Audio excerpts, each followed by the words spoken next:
welcome back to Reading Club. So today I'm going to read you My Weird School, Miss Hannah is Bananas, Chapter 5 and Chapter 6. Chapter 5, The Secret of the Teacher's Lounge. We were out in the playground during recess. Me and Ryan and Michael all agreed that Miss Hannah was weird. I mean, saving all that garbage is good for the environment and all, but it's kind of weird too. She doesn't have enough garbage of her own. She has to go get other people's garbage. She's not an art teacher, except she's a garbage collector. I still say our real art teacher was kidnapped, Ryan said. She's probably tied up to a chair in the teacher's lounge. The teacher's lounge is on the second floor of our school. Ryan said he thought it was in a room over the playground. We looked up at the windows and found the one that was probably the teacher's lounge. Our real art teacher could be in there right now, Ryan said, tied up to a chair and being tortured. Too bad we're too short to see inside, Michael said. That's when I came up with the most genius idea in the history of the world. I told Ryan and Michael that we might be able to see inside the window to the teacher's lounge if we stood up on top of each other. Michael got down on his hands and knees below the window. Ryan climbed up on top of him and hunched down. I climbed up on top of Ryan and stood on his shoulders. "Can you see anything, AJ?" Michael grunted. "Not yet." I could almost see into the window. I grabbed hold of the ledge of the window to pull myself up better. "Hurry up," Michael said. "My back is gonna break." That's when I saw them, the teachers.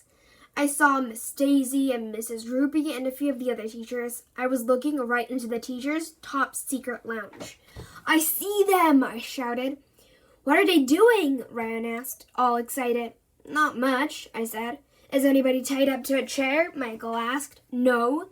"Are they dancing around with each other?" Ryan asked. "No." "Are they playing pin the tail on the donkey?" Michael asked. "No," I said. "They're just sitting there eating lunch." "That's it," Ryan said. "Wait," I told them. "Mrs. Ruby is getting something out of the closet." "Is it a BB gun?" Michael asked. "No, it's a paper bag," I said. "It must be her lunch." "This is boring," Ryan said. "One more minute," I said. "My back is breaking!" Michael hollered. I don't know exactly what happened next, but all I knew was that Ryan and Michael weren't holding me up anymore. Nothing was holding me up anymore. I was holding onto the ledge of the windowsill with my elbows. If I let go, I would fall. I was afraid my head would bang on the windowsill. "Help! Help!" I shouted. I was hanging there for about 1,100,000 minutes until some of the teachers inside the teacher's lounge noticed me. They rushed over and opened the window. "AJ, what are you doing out here?" Miss Daisy said as she and the other teachers pulled me inside. I was just hanging around," I told them. Chapter 6, The Museum of Hanging Garbage.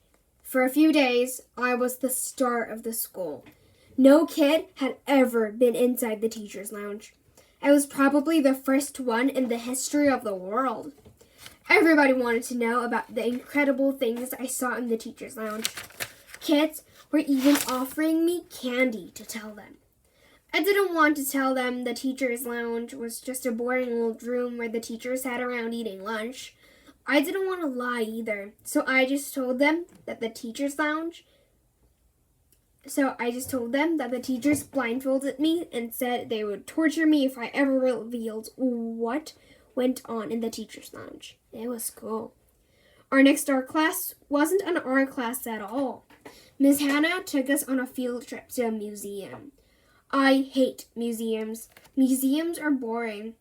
Why don't we ever take a field trip to a cool place like a skateboard park? I asked Ryan on the bus ride over to the museum. "What's so great about skateboard parks?" Andrea asked from the seat in front of me. "Well, for one thing, you're not there," I said. Ryan laughed. Andrea made a mean face at me.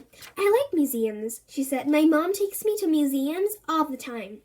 Too bad she doesn't leave you there, I said. Ryan laughed. We walked around the museum for about 1,100,000 hours. Miss Hannah was all excited. She just about ran from room to room telling us about all the wonderful art. It was horrible and boring, and I was hungry and my legs were tired. I looked for a place to sit down. There were some big boxes of soap cans in the corner, and I went to take a rest on them. But as soon as I sat down, all these loud bells started ringing and guards came running over. One of them was blowing a whistle, and he started yelling at me. Get up, he shouted. You can't sit there. Okay, I said, getting up fast. I'll sit someplace else. What's the big deal? I wondered. The guard looked like he was going to arrest me or something. Luckily, Miss Hannah ran over and rescued me. I asked her what I did, and she told me that I had sat on some art. That's art, I asked. I thought it was boxes of soap. It's modern art, she said. That is a famous sculpture that is worth millions of dollars. It looked like soap boxes to me. Miss Hannah told me to remember that art is everywhere, so I should be careful what I sat on. She put her arm around me and kept it there for the rest of the time we were in the museum. We walked around and she kept pointing out the beautiful artwork all over the place. Look at this, she kept saying. Isn't it marvelous? We stopped in front of a painting. It was just a bunch of lines and squares and box shapes. It was really stupid. Isn't it wonderful? Miss Hannah said. It's called Broadway Boogie Woogie. My little sister could paint that with her eyes closed, I said. The next room didn't have any paintings on the walls at all, but all kinds of junk was hanging from the ceiling. Can anybody tell me what these are? Miss Hannah asked us. That must be the museum's garbage, I told her. When my family goes camping, we hang our garbage from a tree so that bears, and raccoons don't get it. They don't have bears and raccoons in museums, dumbhead, Andrea said. Those things are called mobiles. That's right, Andrea, Miss Hannah said, and Andrea stuck her tongue out at me. I hate her. They are also called kinetic sculptures. What does that mean? Emily asked.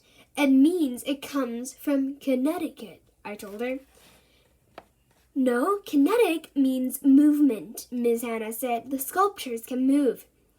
Don't tell me that's art, I said, looking at one of those Connecticut things. Not only is this art, Miss Hannah said, it's a masterpiece. Looks like hanging garbage to me, I said. This museum was the weirdest museum in the history of museums. I was bored and hungry, and I wanted to sit down. Finally, Miss Hannah said we could go outside in the garden and have a snack. Before we leave the museum, she started, Does anybody have any questions? I raised my hand. All of the stuff in here is art. How do they know what to throw away as garbage? I asked. Do they ever throw the art away by accident and leave the garbage here? How do they know which is which? Everybody laughed, even though I didn't say anything funny. I never did find out how they threw their garbage away. So that's the end of this channel. I hope you enjoyed my readings, and if you did, please click many likes and subscribe Reading Club. So I'll come back later with a new and improved channel. Bye everybody, see you later!